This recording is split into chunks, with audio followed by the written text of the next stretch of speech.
계시록 우리 12장 7절에서 12절 말씀까지를 제가 봉독해 드리겠습니다. 이것은 하나님의 말씀입니다. 하늘에 전쟁이 있으니 미가엘과 그의 사자들이 용과 더불어 싸울세. 용과 그의 사자들도 싸우나 이기지 못하여 다시 하늘에서 그들이 있을 곳을 얻지 못한지라. 큰 용이 내쫓기니 옛뱀 곧 마귀라고도 하고 사탄이라고도 하며 온 천하를 꿰는 자라. 그가 땅으로 내쫓기니 그의 사자들도 그와 함께 내쫓기니라. 내가 또 들으니 하늘에 큰 음성이 있어 이르되 이제 우리 하나님의 구원과 능력과 나라와 또 그의 그리스도의 권세가 나타났으니 우리 형제들을 참소하던 자 곧 우리 하나님 앞에서 밤낮 참소하던 자가 쫓겨났고 또 우리 형제들이 어린 양의 피와 자기들이 증언하는 말씀으로써 그를 이겼으니 그들은 죽기까지 자기들의 생명을 아끼지 아니하였도다. 그러므로 하늘과 그 가운데에 거하는 자들은 즐거워하라. 그러나 땅과 바다는 화 있을진저 이는 마귀가 자기의 때가 얼마 남지 않은 줄을 알므로 크게 분내어 너희에게 내려갔음이라. 아멘. 오전에 제가 계시록 13장 11절에서 18절에 나오는 땅에서 올라오는 짐승에 대한 말씀을 전해드렸습니다.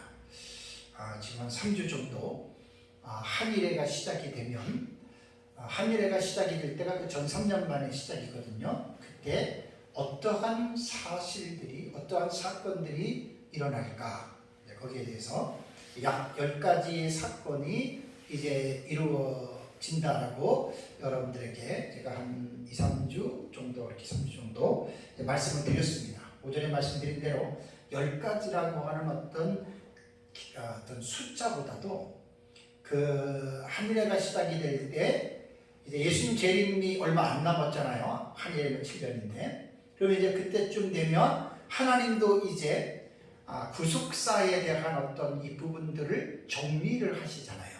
그래서 그 하나님의 계획이 있고, 그 다음에 이제 이 세상의 임금인 사탄도 이제 오늘 본문에 보시면은 그 12장 12절 보세요. 12장 12절 보면은 그 마지막에 뭐라 그랬어요? 이는 마귀가 자기의 때가 얼마 남지 않은 줄을 알므로. 이게 무슨 말씀입니까? 마귀도 예수님에게서 심판을 받는 것을 알아요. 그래서 크게 분내어 너희에게 내려갔다, 이제 이러한 내용들이에요. 그래서 한 일회라고 하는 유한적인 기간이 도래하면 이제 마지막 때에 모든 것들이 총 이제 집결을 하죠.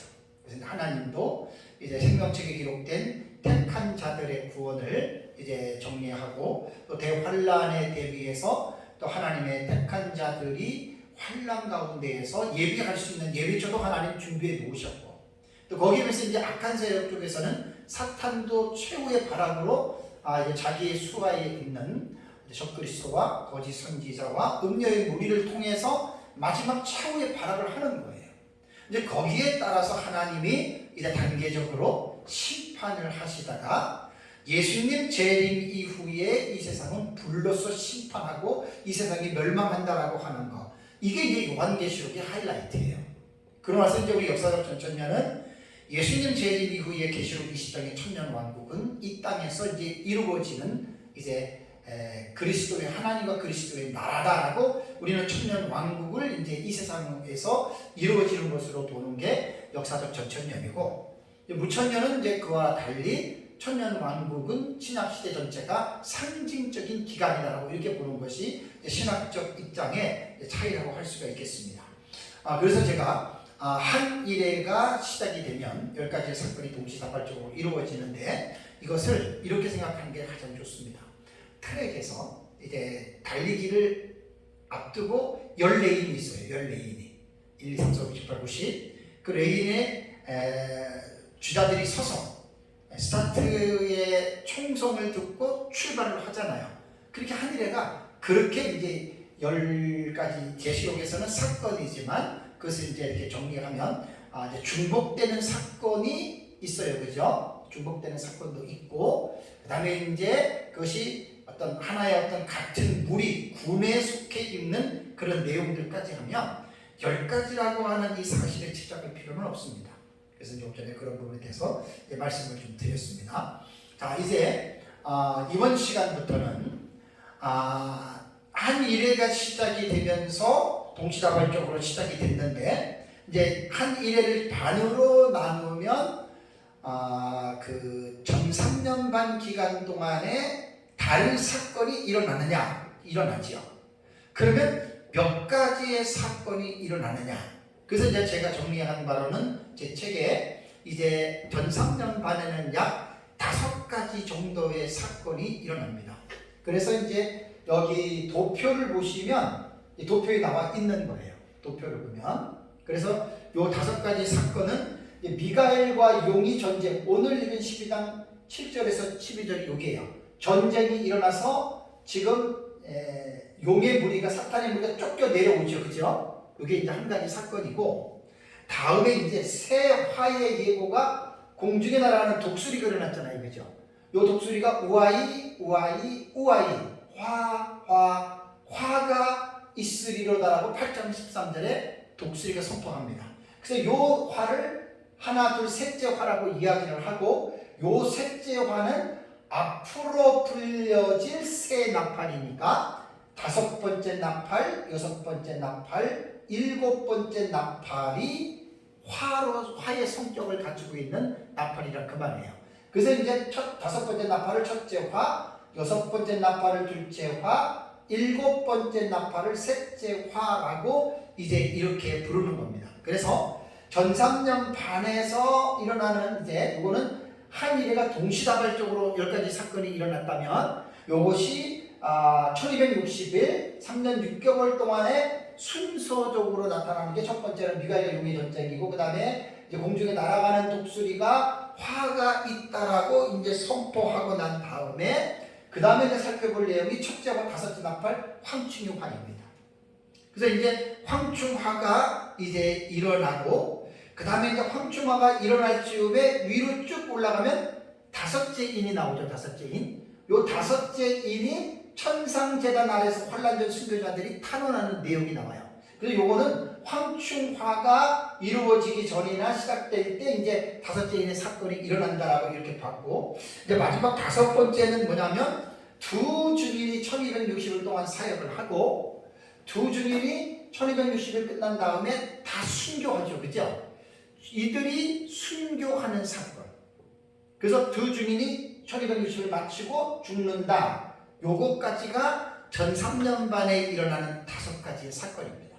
그래서 이 5가지의 사건을 제가 이제 연대기적으로 순서적으로 이제 여러분들에게 이제 5시간을 이제 말씀을 이제 전할 것입니다. 그러면 오늘 이제 한 일회가 시작이 될 때 그런 10가지 사건이 동시다발적으로 일어나면서, 그 다음에 이제 순차적으로 일어나는 사건이 이제 12장 7절에서 12절의 말씀인데, 본문의 말씀은 우리가 이제 뭐 읽어보면 또 알고 전에도 설교를 했지만, 미가 하늘의 전쟁입니다. 하늘의 전쟁. 그러니까 이 세상에서만 전쟁이 일어나는 것이 아니라 영적인 영역, 공중 영역이라고도 하지요. 이 하늘에서도 전쟁이 일어납니다. 사람의 전쟁이 아니에요. 영물들의 전쟁이에요. 영물들의 전쟁인데, 오늘 이제 9절을 7절을 보면은 미가엘과 그의 사자들과 그 다음에 용과 그의 사자들도 싸운다. 그러니까 이 세상에서뿐만이 아니라 이제 하늘에서도 이제 이러한 전쟁이 일어나는데, 7절의 내용이 이제 그 내용입니다. 그런데 전쟁이 일어나는 장소가 여기 보면은 하늘이라고 했잖아요. 하늘이라고 하는 말은 뭐냐면 우라노스라고 하는 이 단어입니다. 헬라어 단어 우라노스라고 하는 이 단어인데요. 우라노스. 이 우라노스라고 하는 이제 이 단어가 헤븐이라는 말로 하늘로 이제 번역이 되잖아요. 그런데 요 우라노스라고 하는 이 하늘이라고 하는 이 단어는 성경에서 되게 중요한 의미가 있습니다. 하늘 그러면은 도대체 하늘이 뭐냐? 이 개념을 제가 창세기 강의, 오래전에 창세기 강의할 때도 많이 말씀을 드렸고 계시록 할 때도 몇 번 말씀을 드렸는데, 하늘이라고 하는 이것은요, 우리가 보통 세 가지의 개념을 가지고 학자들은 이야기를 합니다. 첫 번째 하늘은 뭐냐면 대기권에 하늘이 있어요. 대기권은 뭐지요? 대기권은 공기가 있는 하늘을 말해요. 그러니까 땅부터 공기가 머무는 그 하늘을 우리는 대기권, 뭐 1층 천이라고도 이제 학자들은 뭐 말을 하기도 하는데, 대기권에 하늘이 있고, 다음에 두 번째 하늘은 대기권을 벗어난 이제 별들이 있는 우주입니다. 우주. 요것이 있고, 세 번째 하늘이 뭐냐면 하나님이 거하시는 천국입니다. 보통 이렇게 이야기를 해요. 그러면 하늘이라고 말을 할 때에는 대기권과 우주는 지상의 영역이에요. 천국은 천상의 영역입니다. 그러면 오늘 이 영적인 하늘의 전쟁이 있는데, 이 하늘은 어디에서 전쟁이 일어날까? 그래서 천국은 아니고요, 대기권이나 혹은 우주, 대기권이나 우주의 그 공중에서 천사들은 우리의 눈에 보이지는 않잖아요. 그죠? 그래서 이제 전쟁이 일어났는데, 싸움의 대상이 누구냐면은 미가엘과 용이라고 얘기를 했습니다. 이게 이제 그 대장들이에요. 이 미가엘이라고 하는 말은 뭐냐면, 그 히브리어로 보면은요, 참 이게 원어를 보면은 참 공부를 하면 재밌어요. 미카엘이라고 하는 단어인데, 미가엘과 용의 지금 전쟁이잖아요. 용의 전쟁. 히브리어는 이제 그 오른쪽에서 왼쪽으로 지금 되는 거예요. 이제 미카엘이라고 하는 말은요, 미카엘, 히브리어로 이겁니다. 헬라어로도 미카엘, 이거는 이제 헬라어는 또 이렇게 써야 돼요. 헬라어는 여기서부터 미카엘.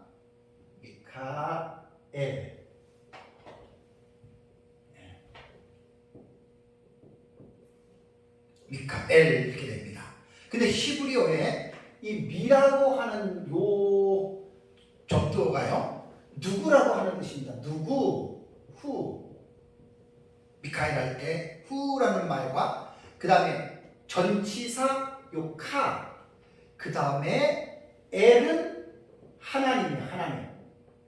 그러니까 미카엘이라고 하는 이 천사의 이름은 하나님 같은 이가 누구인가예요. 그러니까 히브리어를 우리말로 이렇게 번역을 하면, 해석을 하면 하나님 같은 이가 누구인가라고 하는 그것이 바로 이제 미카엘이라고 하는 뜻인데, 이 미카엘은 신약 성경에 2번 나옵니다. 유다서에 1번 나오고 요한계시록에 딱 2번 나와요.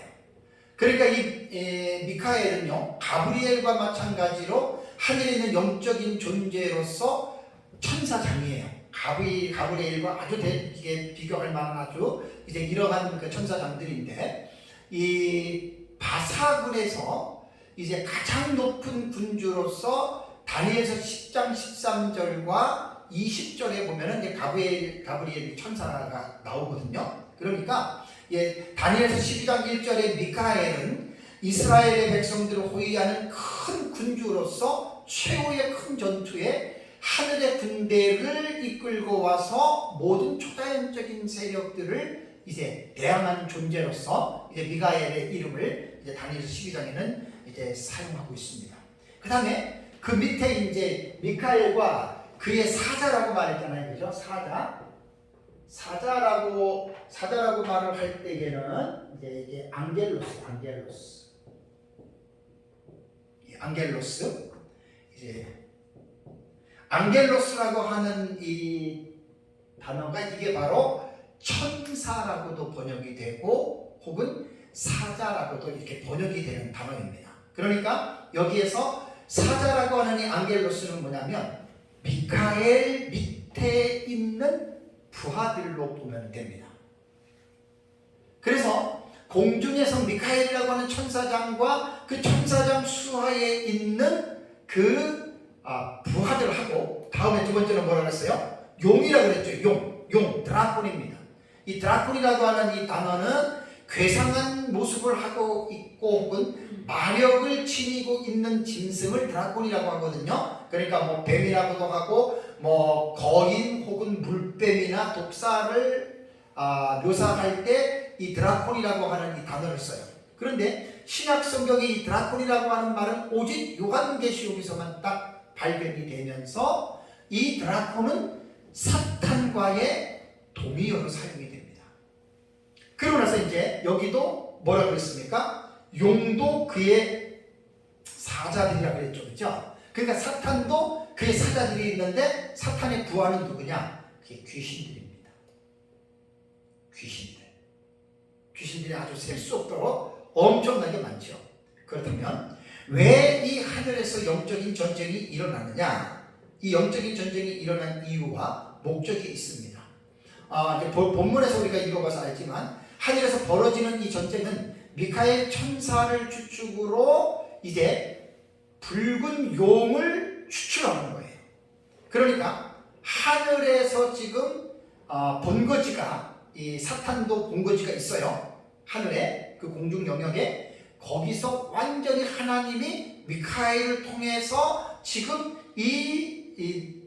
사탄의 세력들을 공중에서 추방시키는 거예요. 참 이게 놀라운 일이, 지금은 공중에 사탄과 그의 귀신들이 지금 보좌를 차지하고 있어요. 자기들 본거지가 있어요. 우리 눈에는 보이지 않지만, 근데 하나님이 때가 되면, 그러니까 이게 이제 전 3년 반의 하늘해가 시작이 될 때 이 사건이 공중에서 일어난다 그 말이에요. 그래서 요한계시록은 지금 그거를 지금 말을 하고 있는 겁니다. 에베소서 2장 2절 있잖아요. 에베소서 2장 2절 잘하는 말입니다. 그때에 너희는 그 가운데서 행하여 이 세상 풍조를 따르고 공중의 권세 잡은 자를 따랐으니 곧 지금 불순종의 아들들 가운데에 역사하는 영이라. 자, 공중의 권세 잡은 자가 이게 사탄이거든요. 에베소서에서 2장에 나오는 이 공중이라고 하는 말은 뭐냐면 아엘이라고 하는 단어입니다. 아엘이라고 하는 단어인데, 이 아엘이라고 하는 이 단어는 공기입니다. 공중 이렇게 번역이 되는 단어예요. 그러니까 고전적인 개념에 보면은, 고전의 헬라인들은 이 아엘이라고 하는 용어를 쓸 때는 불순한 공기가 땅과 달 사이, 그러니까 지구와 달 사이에 이 불순한 공기가 공간을 채우고 있다라고 이렇게 생각을 했고, 그 다음 공간은 이제 보다 높고 순수한 공중, 그러니까 대기권을 넘어서면 이제 별들의 영역인 이것을 창공이라고 그들은 생각을 했습니다. 그러니까 여기에서 지금 이 아엘이라고 하는 말은 그 헬라인들은 아마 이 대기권 정도로 생각했을 것 같아요. 그러니까 이 아엘은 보다 순수하지 못한 요소였기 때문에 이 대기권 안에 악한 영들이 이제 머물고 있을 것이다라고 고전 헬라인들은 이렇게 생각했다라고 합니다. 그래서 이 사상은 주전 500년경의 이 피타고라스에 의해서도 이제 이러한 사상들이 발견되었다라고 합니다. 그래서 사탄은 이제 공중의 권세 잡은 자라고 에베소서 2장 2절에는 분명하게 설명을 했고, 요한복음 12장 31절에 예수님도 이 세상의 임금이 쫓겨나리라, 이 세상의 임금이 바로 사탄을 말하는 거고요. 요한복음 14장 30절에도 이 세상 임금이 오겠습니다라고 말을 했고, 요한복음 16장 11절에도 이 세상 임금이 심판을 받았습니다라고 예수님은 요한복음에서 제자들에게 이렇게 말씀을 했습니다. 그러니까 이 하늘에서 일어나는 영적 전쟁의 이유와 목적은 하나님이 예수 그리스도를 통해서, 재림을 통해서 이 세상을 불로 심판하시잖아요. 불로 심판하시기 전에 앞두고 공중에서 활동하고 있는, 본거지를 두고 있는 이 세상 임금인 사탄의 본거지를 없애버린다 그 말입니다. 그래서 재림 직전에 이제 이러한 사건이 일어나는데 아까 여러분들에게 이제 말씀을 드린 대로 요한계시록을 읽을 때 사건이 나오잖아요. 그렇다면 이 사건은 언제 일어나는지에 대해서 분명히 밝혀야 됩니다. 언제 일어나느냐. 그리고 요한계시록 안에 하늘에 일어나는 전체적인 사건들과의 어떤 조화와 어떤 관계를 가지고 있느냐라고 하는 이것도 우리는 생각을 할 수가 있어야 되거든요. 그래서 제가 이 도표에 보면은 미갈과 용의 전쟁을 황충화가 이루어지기 전에, 그래서 이제 사탄이 떨어지면서 무적행을 여는 사건과 이게 연결이 돼요. 참 이건 기가 막힌 해석이에요. 그래서 순서적으로 본다면 이제 요 황충화가 일어나기 전에 이제 공중에 요 독수리가 새 활을 선포하잖아요. 그 전에 이제 먼저 이러한 미갈과 용의 전쟁을 통해서 이제 사탄이 땅으로 떨어지는, 그러면서 이제 아까 말씀드린 대로 첫째 확인, 다섯째 나팔, 황충화가 이제 딱 벌어지는 거예요. 요거는 거의 이제 근접적으로 붙어 있다라고 여러분 이제 생각을 하면 됩니다. 그러면 9장 1절을 한번 꼭 가보셔야 돼요. 9장 1절. 성경이 성경을 해석한다라고 우리가 성경 안에서 연결되어 다 되어 있습니다. 특별히 요한계시록 안에서 어느 정도 연결의 고리점을 잘 찾아서 이렇게 연결을 하는 것이 필요한데요. 9장 1절을 한번 읽겠습니다. 다섯째 천사가 나팔을 불매 내가 보매 하늘에서 땅에 떨어진 별 하나가 있는데 그가 무적행의 열쇠를 받았더라. 요거 제가 첫째와 황충화 설교할 때 분명히 말씀을 드렸어요. 하늘에서 떨어진 큰 별이 누구라 그랬죠? 이 자가 바로 사탄입니다. 그러면 12장 7절에서 하늘의 전쟁을 통해서 용이 미가엘에게 패해서 땅으로 떨어지잖아요. 그죠? 요 내용을, 요 사건을 계시록 9장에 보면은 다섯째 나팔 첫째 화가 일어날 때 요 사건이 먼저 일어난다 그 말이에요. 지금 하늘의 전쟁을 통해서 용이 떨어질 때 그것이 바로 다섯째 천사가 나팔 부는 첫째와 황충화로 연결이 되는 거예요. 그래서 이런 계시들을 요한계시록 안에서 잘 볼 수가 있어야 돼요. 자, 황충화는 언제 일어나는 거라고 했어요? 그 계시록 9장을 보면은 5달 동안만 괴롭게 하라 그랬죠. 그죠? 황충화 내용에서. 그럼 5달이라고 하는 기준이 언제냐? 전 3년 반이 3년 6개월이 끝나기 직전에 5달을 말하는 거예요. 그러니까 이렇게 공부를 안 해보신 분들은 무슨 말인지 할지 모르지만 우리는 이렇게 연구를 하고 종합정리하고 가르쳤기 때문에 너무너무나 정확한, 너무너무나 합리적인 해석이기 때문에 이것이 전 3년 반 5개월 전에 일어나는 사건이 황충화입니다. 그래서 전 3년 반 후반부에 이제 이 사건이 일어나는 거예요. 그래서 첫째 화는 제가 다음 주에, 황충화는 다시 한번 또 여러분들에게 제가 설교를 하는 것으로 하고, 그러면 이제 미가엘과 용행과 그 사자들이 쫓겨 내려가는데 8절과 9절을 보겠습니다. 8절과 9절을 보면 이기지 못하여 다시 하늘에서 그들이 뭐라고요? 있을 곳을 얻지 못한지라. 그러면 사탄이 언제부터 공중에 자기들의 본거지를 정해놓고 활동했는 줄 아세요? 에덴 동산에서부터입니다. 그러니까 우리는 사탄에 대한 기원에 대해서는 성경이 정확하게 말하고 있지 않아요. 그거는 터치할 수 없어요. 노타치예요. 그거는 말할 수가 없는 거예요. 괜히 내가 기도하다가 사탄의 어떤 추천을 발견했다. 그다 이상한 사람 되는 거예요. 성경에는 유일하게 사탄에 대한 추천은 말을 안 합니다. 그런데 에덴 동산을 보면 아담과 하와가 범죄하기 이전에 에덴 동산에 사탄이 있었습니까? 없었습니까? 마귀가? 있었죠. 있었단 말이에요. 그런데 하나님이, 사탄도 하나님의 피조물입니다. 피조물인데 처음부터 하나님이 사탄으로 지었겠느냐? 근데 대부분 학자들은 그렇게는 안 봐요. 사탄도 미가엘과 가브리엘처럼 높은 천사장으로 지음을 받았는데 유다서나 이런 내용들을 보면은 교만해져서 자기의 지위를 지키지 아니하다가 하나님에게 저주받은 거예요. 참 교만이라고 하는 것은 참 무서운 죄입니다. 이거는 무서운 질병입니다. 사역자들도 성도들도 교만하면 끝나는 거예요. 끝까지 겸손해야 돼요. 자기 자신의 위치를 알아야 되고 높아지려고 하는 마음, 이름을 드러내려고 하는 마음, 자기를 과시하려고 하는 이 마음들이 전부 다 교만에서부터 나오는 거거든요. 그러니까 사탄이 자기가 하나님과 같이 되고자 그러다가 이제 하나님으로부터 정죄를 받아서 이제 그가 저주를 받아서 이제 악한 영이 돼서 이 세상으로 쫓겨났다. 이렇게 이제 거기까지 학자들이 사실은 말을 합니다.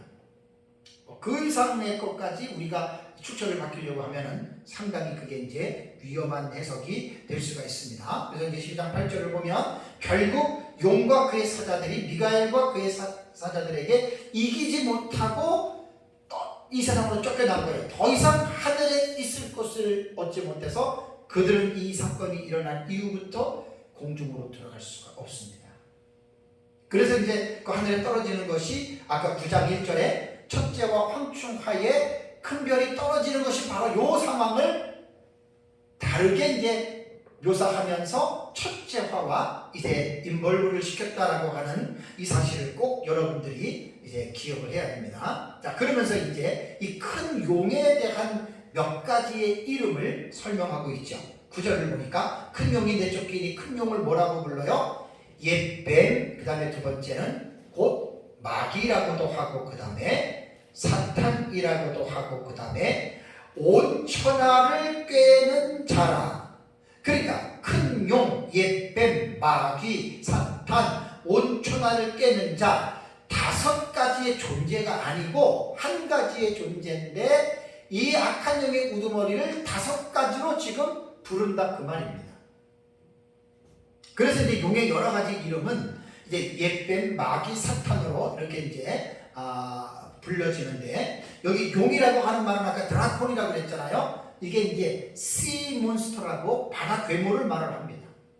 그래서 이제 구약 성경에 이 용을 리워야단이라고도 부르고 라합 혹은 악어 등으로 이 드라콘을 이렇게 번역을 했습니다. 그래서 요한계시록에서는 머리가 7이요 뿔이 10이며 머리에 7 면류관을 가지고 있는 존재다라고 용을 요한계시록 12장 3절에서 그 묘사를 했어요. 12장 3절을 보면. 그래서 고대 신화에서 용이나 뱀은 악마적인 것으로 이제 간주를 했습니다. 그래서 이제 그 악마들은요 처음과 마지막에 항상 하나님을 대적하는 이제 이 고대에 나오는 그 어떤 그 서적에서는 이렇게 많이 이제 묘사를 하고 있어요. 다음에 이제 이 옛뱀이라고 하는 이 단어는 오피스라고 하는 뜻이거든요. 여기 보면은 성경에서 보면 뱀은 아주 간교로 가득 찬 아주 기묘하고 험악한 짐승 혹은 교활한 자 혹은 악마로 성경에는 이 그 오피스라고 하는 이 뱀을 그렇게 이제 묘사하고 있습니다. 그런데 이 뱀이라고 하는 이 오피스라고 하는 이 단어 앞에 이르카이오스라고 하는 예시라고 하는 이게 오래된 혹은 고대라고 하는 이 형용사거든요. 그러니까 올드 혹은 에이션트 해가지고 이거를 그 고대라고 하는 게 그러한 뜻입니다. 그러니까 뱀 앞에 오래된 이 예시라고 하는 이 형용사를 붙인 것은 뭘 상징하는 거예요? 이 뱀은 사악한 존재이기는 한데 이 사악한 존재는 언제부터 있었다? 옛날부터 있었던 그 뱀이다 이 말이거든요. 그러면 성경을 아는 사람들은 뭐가 생각이 나요? 여기서 말한 이 아르카이오스라고 하는 예시라고 하는 머나먼 올드 시대에 누구를 말하냐면 에덴 동산에서 하와를 미혹했던 그 뱀을 말하는 거예요. 그래서 옛 뱀이라고 말할 때 바로 그 하와를 미혹했던 그 뱀을 상징하고 있는데 창세기 3장에 나오는 에덴 동산에 등장하고 있는 뱀은 마귀가 아니에요. 뱀이라고 하는 하나님이 여섯째 날에 만든 짐승이에요. 그 동물 속에 누가 들어갔다? 드라콘이라고 하는 이 사탄이 그 뱀 속에 들어갔는데 창세기에서는 그거를 말하고 있지 않아요. 창세기는 그냥 하와를 미혹했던 뱀이라고만 묘사를 하고 있어요. 근데 창세기 3장 15절에 원시복음에 보면 너의 후손과 뱀의 후손이라고 말할 때에는 육신적인 뱀의 새끼들을 말하는 게 아니고 뱀 속에 들어가 있는 이 드라콘, 이 용, 사탄, 이 마귀에게 하나님이 지금 페널티를 주는 거예요. 그 창세기에서. 그래서 성경은 성경으로 해석이 되기 때문에 하나의 본문만 가지고 성경이 풍성하게 해석이 되는 게 아니라 구약 성경과 신약 성경 전체 안에서 성경은 해석이 되게 되어져 있습니다.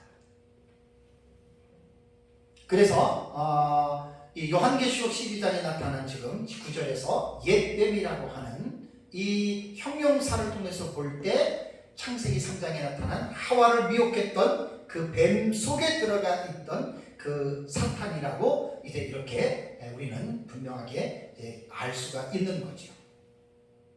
그 다음에 마귀라고 하는 말도 이 디아블로스라고 하는 단어인데, 마귀라고 하는 말은 이제 중상자, 비방자라고 이렇게 이제 해석이 됩니다. 이 디아블로스는 신약 성경에 37번 나와요. 그런데 서적을 보면 쿰난 문서, 쿰난 사해동굴에서 발견된 그 문서들이 참 이게 그 성경을 이제 사본주로 해석하는데 엄청난 공헌을 했던 장소였어요. 한 1940 몇 년도에 그 쿰난 지역에서 그 양치기 목동이 양을 잃어버리고 버려가지고 이제 동굴에다가 돌 던지는데 쨍그란 소리가 나서 들어가봤더니 항아리인데 항아리에 그 양피지, 이사야서 같은 것들이요 1장부터 66장이 양가죽의 하나의 큰 뭉치로 두루마리에서 발견된 거예요. 3년 전에 제가 그 이스라엘 갔을 때 제 아내랑 하영이랑 갔을 때 우리 직접 쿰난 동굴 가봤습니다. 그 사해사건 발견된 데 거기 가봤어요. 근데 그 쿰난에서 발견된 문서를 보면 마귀를 어떻게 묘사를 했냐면 이제 쿰난에 살고 있던 사람들은 이제 그 당시에 조금 설명을 하면 길어요. 이건 제가 좀 생략을 할게요. 그때 여러분들 중간 살 때 많이 말씀을 드렸는데 그 사람들이 종말론적인 공동체예요.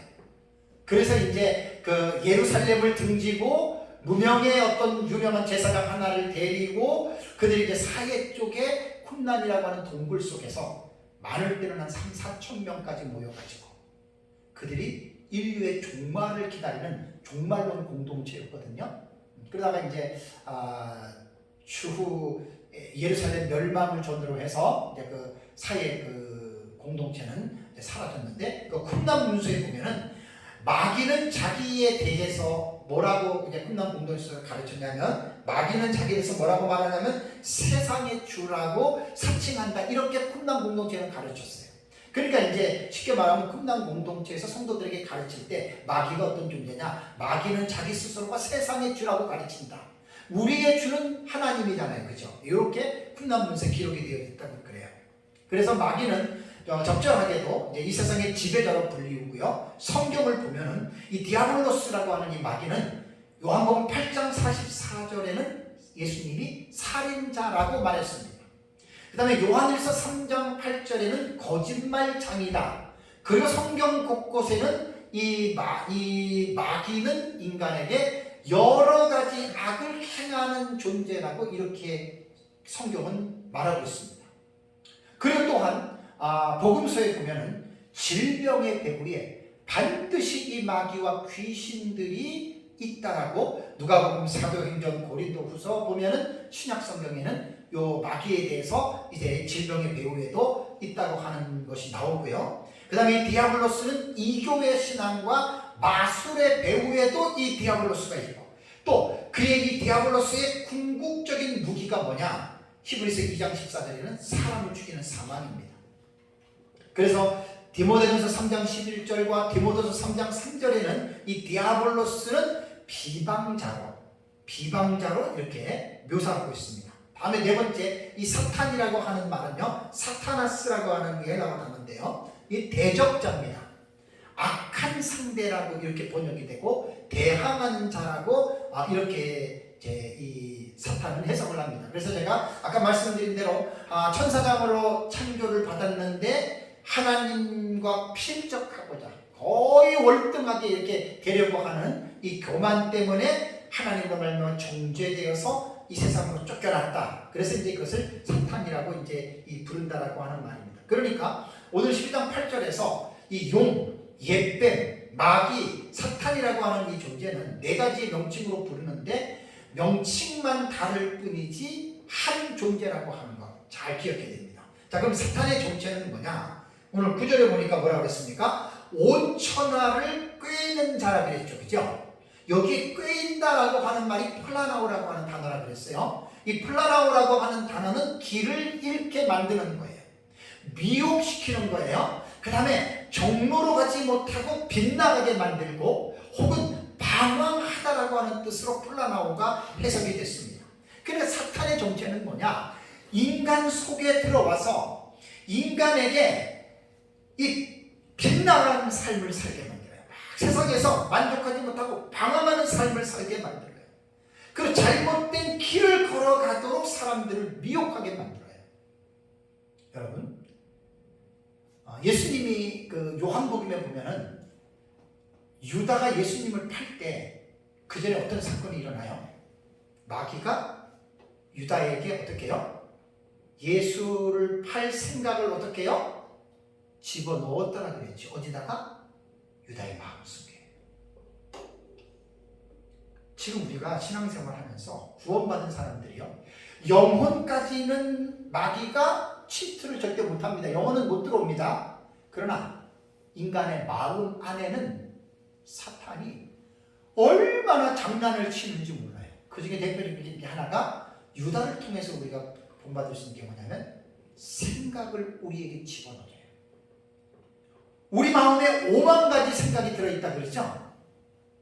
그게 인간 스스로 자의적으로 이루어지는 생각도 있고 또 하나님의 성령으로 말미암아 주어지는 그러한 거룩한 생각도 있고 또 하나는 사탄으로부터 주어지는 아주 기가 막힌 안 좋은 생각들도 늘 인간의 마음속에는 공존하는 거예요. 그래서 마음은 뭐라고 비유해요? 영적인 전투장이에요. 전투장. 이거 잘 이해를 하고 마귀가 어떻게 나에게 이러한 안 좋은 생각을 집어넣어 주는가를 알지 못하면 목사건 장로건 할 것 없어요. 성도건 할 것 없어요. 엄청나게 우리가 마귀에게 공격을 받아서 많이 쓰러집니다. 현실입니다. 현실. 저요, 설교할 때에도 마귀가 제게 생각을 집어넣어줘요. 못된 생각. 기도할 때도 집어넣어줘요. 사람을 만나서 대화할 때도 집어넣어줘요. 밤에 자는 꿈속에도 집어넣어줘요. 그래서 잠언은 뭐라고 얘기를 하냐면 무릇 지킬 만한 것보다 더욱 내 마음을 지키라. 생명의 근원이 이에서 나온다라고 말을 했잖아요. 우리가 하나님 앞에서 바르게 살아가려면 마음을 잘 지켜야 돼요. 마귀가 우리에게 주는 기가 막힌 생각들이 얼마나 많은지 몰라요, 여러분. 마귀라고 해서 악하고 더럽고 추한 생각만 주는 게 아니에요. 아주 기가 막힌 생각들이 너무 많이 줘요. 근데 그 따라가면은 마귀에게 숨는 거예요. 그러니까 사탄은 온 천하를 꿰는 자예요. 이게 이제 어떻게 꿰느냐, 이런 것들을 여러분 잘 기억을 해야 됩니다. 그럼 이제 아까 이제 여기서 그렇게 쫓겨났잖아요. 이 상황을 여러분 한번 생각을 해야 됩니다. 제가 요한계시록을 연구를 하면서 정말 너무너무 섬뜩한 장면들이 너무 많이 나오는데 그 중에 하나가 지금 이거예요. 자, 보세요. 공중에 이게 이제 지상이라면요, 공중에 영역이 있고 그 다음에 지하, 꼭 지구의 밑은 아니에요. 표현상 이렇게 한번 해보는 거예요. 사탄의 본거지가 지금 공중에 있잖아요. 그렇죠? 사탄의 본거지가 공중이에요. 오늘 본문은 뭐냐면 이 공중 어디인지는 모르지만 이 본거지를 미가엘에 의해서 쫓겨났어요. 어디로 내려왔어요? 지상으로 내려왔어요. 지금 우리가 살고 있는. 그런데 계시록 9장에 보면은 큰 별 하나 떨어지게 사탄이라고 그랬어요. 내려와서 무저갱을 열지요. 무저갱에 있는 귀신들이 어떻게 해요? 다 지상으로 올라오죠. 그럼 생각을 해보세요. 너무 끔찍한 거예요. 근데 성경은 그걸 말하고 있는 거예요, 지금. 그러니까 마지막 때 예수님 재림 직전이 되면 하나님이 이 세상을 불로 심판하기 이전에 먼저 하늘에서 전쟁이 일어나는데 하나님이 그 전쟁을 일으키시는 이유와 목적은 공중의 권세를 잡고 본거지를 가지고 있는 사탄과 그의 사자들을, 귀신들을 먼저 내쫓아요. 그럼 이 세상이 어떻게 되겠어요? 무저갱에서 이제 축제가 다음 주에 하는데 귀신들 올라와요. 그럼 지구는 어떻게 되죠? 악한 영들의 천하가 되는 거예요. 와, 끔찍합니다. 공중에서, 무저갱에서 완전히 이 세상에 총집결을 하게 돼요. 그래서 이제 계시록 9장에 첫째 화와 이제 무저갱을 열쇠를 열고 무저갱에서 화덕의 연기 같은 게 올라오는 게 그게 이제 귀신들이거든요. 왜냐하면 무저갱은 사람을 가두는 옥이 아니라 악한 영들을 가두는 곳이 무저갱이에요. 귀신들을 가두는 거. 하나님이 통치합니다. 하나님이. 그러니까 지금 우리가 있는 이 상황에는 악한 영들은 무저갱의 일부가 갇혀 있고 그 다음에 공중에 그들의 본거지가 있어요. 그래서 무저갱에 갇혀 있는 이 악한 영들은 지상으로 못 올라와요. 그냥 갇혀 있어요.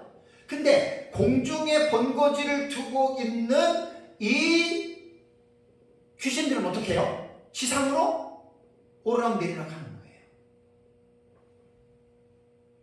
그야말로 이때쯤 되면 이 세상이 악한 영들의 천하가 되는데 계시록 18장 2절을 보세요. 계시록 18장 2절. 끔찍합니다. 계시록에 다 나옵니다. 계시록 18장 2절을 보세요. 힘찬 음성으로 외쳐 이르되 무너졌도다 무너졌도다 큰 성 바벨론이여. 뭐라고 했습니까? 귀신의 처소와 각종 더러운 영이 모이는 곳과 그 다음에 각종 더럽고 가증한 새들이 모이는 곳이 되었도다. 어디가요? 이 세상이에요. 그러니까 지금하고는 전혀 달라요. 공중에 있는 악한 영들이 미가엘에서 쫓겨났어요. 또 무저갱에서 그 귀신들이 다 올라와요. 그러니까 계시록 18장 2절은 이 세상이 귀신의 처소, 큰 성 바벨론은 지구를 말하는 거예요. 귀신의 처소가 각종 더러운 영, 그 다음에 각종 더럽고 가증한 것들 전부 악한 것들을 말하는 거예요. 이것이 이 세상에 이제 천하가 되어버리는 거죠. 여러분 끔찍합니다. 이것들을 알고들 살아가셔야 됩니다. 왜? 이때는 반드시 마지막 때에 이 사건이 일어날 것이기 때문에. 언제 일어나느냐? 1300년 중반을 넘어가서 이 사건이 분명히 일어납니다. 끔찍합니다. 성경을 제대로 알고 제대로 해석하면 마지막 때 하나님께서 이 세상에서 일어나는 일들을 계시한 내용을 분명하게 이해할 수가 있게 되죠. 자, 이제 사탄이 추출이 됐어요. 하늘에서. 자, 10절을 보겠습니다. 10절을 보니까 내가 또 들으니, 이건 카이 아쿠사예요. 그러니까 내가, 그리고 내가 들었다. 그러니까 요한계시록에는 내가 보았다 에이돔, 그 다음에 내가 들었다 아쿠사. 요 보았다 들었다가 공교롭게도 67번씩이라 그랬어요. 사건은 약 61가지 사건 나와요. 그러니까 여기서는 또 10절에서는 하늘에서 큰 음성을 들었는데 뭐라고 얘기를 해요? 이제 우리 하나님의 구원과 능력과 나라와 또 그의 그리스도의 권세가 나타났으니. 우리 형제들을 참소하던 자 곧 우리 하나님 앞에서 밤낮 참소하던 자가 어떻게 해요? 쫓겨났고. 그러니까 하늘에서 이 사탄의 축출은 하나님의 심판과 구원 사역과 밀접한 연관이 있습니다. 그래서 이 전쟁의 목적은 하나님이 하늘에서 축출하고 그 다음에 이제 이 지상에서 모아놓고 결국은 다 이제 이 세상을 완전히 마지막에 최후의 발악으로 미혹하고 결국은 예수님 재림으로 세상을 심판하고 그 다음에 이제 이 땅에 천년왕국이 들어갈 때 이 세상에 있는 악한 영들은 심판 안 해요. 그때는 잡아가지고 천년왕국 계시록 20장을 보면은 무적행에 던져놓고 가두고 거기 또 스프라기죠 임봉하는 거예요. 그러니까 천년 동안 꼼짝 못해요. 그리고 이제 천년이 끝나고 사탄을 풀어주고 하나님의 심판을 하시는 거죠. 참소하다라고 하는 말은 카테고리오라고 하는 이 헬라어 단어는 고소하다, 비난하다라고 하는 말입니다. 그러니까 사람을 거스려서 말하는 거예요. 그러니까 비난하는 거예요. 참 사탄은요, 하나님 앞에서나 사람들에게 뭘 하냐면 항상 하나님 앞에서 참소하고 고소합니다. 비방하고 비난하는 자입니다. 우리가 잘 생각을 하셔야 돼요. 넘어가겠습니다. 11절에 보니까 이런 내용이 있습니다. 또 우리 형제들이 어린 양의 피와 자기들이 증언하는 말씀으로써 그를 이겼으니 그들은 죽기까지 자기들의 생명을 아끼지 아니하였도다라는 말이 나오죠. 그죠? 그러니까 7년 환란의 기간에 어린 양의 피와 자기들이 증언하는 말씀으로써 자기들의 생명을 아끼지 아니하고 이 순교에 이르면서까지 사탄을 이긴 사람들이 있다 그 말이에요. 잘 보세요. 우리 형제들이 어린 양의 피와 자기들이 증언하는 말씀으로써 그를 이겼으니 어떻게 해요? 그들은 죽기까지 자기들의 생명을 아끼지 않으면 죽었다 그 말이잖아요. 그럼 이것이 우리는 미래주의로 해석하기 때문에 뭐 과거로 돌아갈 필요가 전혀 없어요. 한 일행인 7년이라고 하는 그 안에서 우리는 이 본문들을 우리는 해석을 하는 거예요. 이게 우리 신학적인 칙계고 신학적 입장이에요. 그럼 한 일의 기간 동안에 이 사탄과의 싸움에서 자기들의 생명을 아끼지 아니하고 순교하면서까지 이긴 사람들이 누구냐고요? 대표적인 사람들이 두 주님입니다. 전산년반 1260일 동안 영원한 하나님의 복음을 전하다가 1260일이 끝나면 일시에 죽지요. 그걸 지금 말하는 거예요. 그래서 그 두 주님들은 1260일 동안 전산년 반 동안에 하나님의 복음을 통해서 택자들을 깨우고 일깨우는 사역을 하다가 끝나면 다 죽어요. 죽음으로써 그들은 사탄을 진 게 아니라 이긴 것입니다. 그들이 이겼다라고 하는 증거는 3일 반 만에 다시 살아나지요, 부활하지요. 그게 바로 이겼다라고 하는 증거, 분명한 증거입니다. 그 다음에 이제 12절을 보시면 그러므로 하늘과 그 가운데 거하는 자들은 즐거워하라. 그러나 땅과 바다는 화 있을진저 이는 마귀가 자기의 때가 얼마 남지 않은 줄을 알므로 크게 분내어 너희에게 내려갔습니다. 사탄의 축출은 두 가지 의미가 있습니다. 두 가지 반응이 나타납니다. 사탄이 공중에서 에덴 동산에서부터 지금까지 그들이 교두보를 확보하고 그들이 지금 있는 그 본거지에서 이 미가엘을 통해서 이들이 땅으로 내어 쫓기면 하늘에서는 아주 즐거워하는 이 축제의 분위기가 일어납니다. 하늘과 그 가운데 거하는 자들은 즐거워하라라고 하는 말이 나옵니다. 이게 이제 반대적인 개념으로 보면 하늘 보좌의 제단 아래에서 하나님께 자기 자신들이 흘린 순교의 핏값을 신원해 달라고 탄원하는 무리들이 있죠. 다음 주에 설교합니다.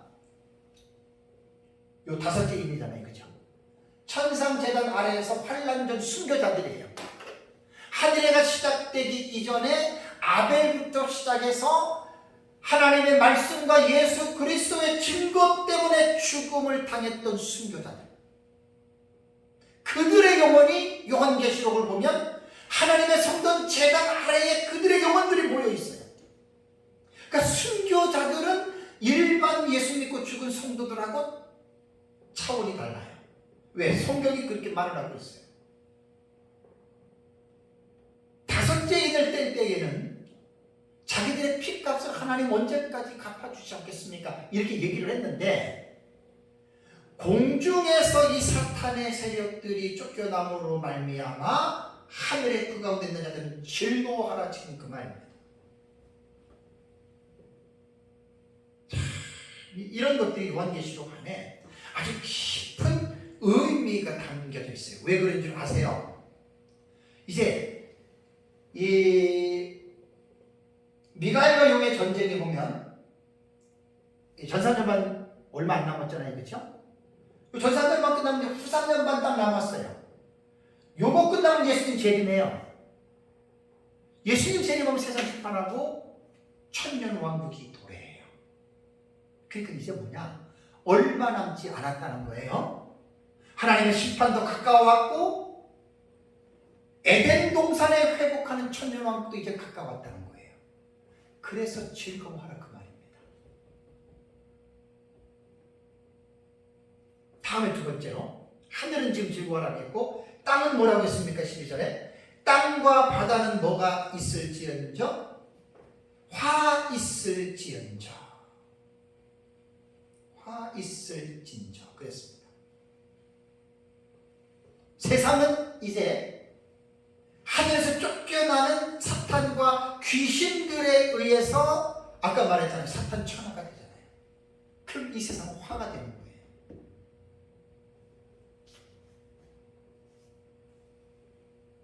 여기서 이제 사탄이 쫓기면서 공중에 날아가는 독수리가 우아이 우아이 우아이 화가 있을지로다, 이렇게 나오잖아요, 그죠? 그래서 이제 첫째와 둘째와 셋째 화가 쭉 이제 벌어지는 것입니다. 사실 우리 교회를 향하신 요한계시록에서 하나님의 말씀은 예수님께서 말씀하신 대로 예수님 재림 때에는 아무도 모르지만 예수님이 그 상황을 말씀하셨거든요. 롯의 때와 노아의 때와 같을 것이다 라고 말씀을 했습니다.